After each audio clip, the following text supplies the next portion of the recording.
Are you serious? Are you serious? Well, you know, Turkey's President Erdogan is in Washington at the White House meeting with President Donald Trump.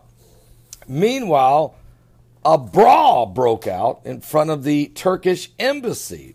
Footage has emerged of a mass brawl outside the Turkish embassy in Washington, D.C., during which men believed to be part of Erdogan's bodyguards are seen attacking protesters just hours after the Turkish president met with Donald Trump.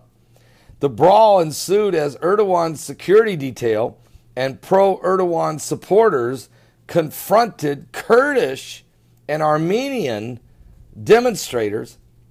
According to a video posted by Voice of America, it showed punches and people kicking, things being thrown by both parties as the fight spilled into the grass outside of the Turkish embassy. One man holding a megaphone is shown being kicked in the face by a man in a dark suit.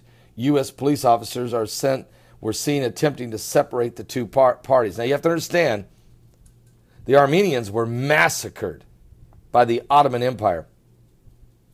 They were massacred, and the world turned a blind eye. And Turkey still to this day doesn't want to recognize that they did this. And of course, the fighting between the Turks and the Kurds has raged on forever. And the Turkey hates the Kurds, and the Kurds just trying to live their own life. Of course, they have to fight back, and that still goes on today. So, police arrested 2 people as a result of the brawl, which left at least 9 people injured and 1 in critical condition. We weren't doing anything wrong, said the pro-Erdogan demonstrators.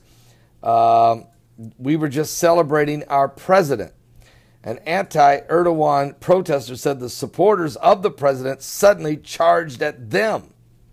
Someone was beating me in the head nonstop, said one of the Kurdish demonstrators.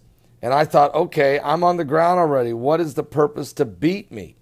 The protesters accused Erdogan of human rights violation.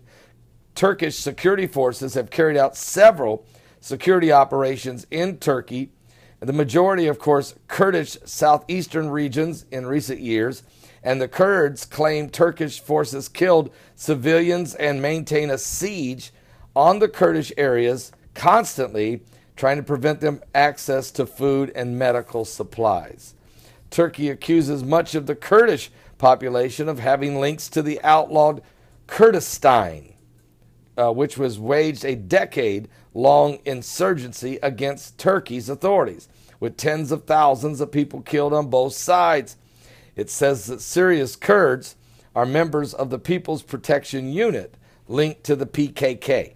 So, old wars, old scores still can't be settled in that region of the world, spilling over in front of the Turkish embassy in Washington, D.C.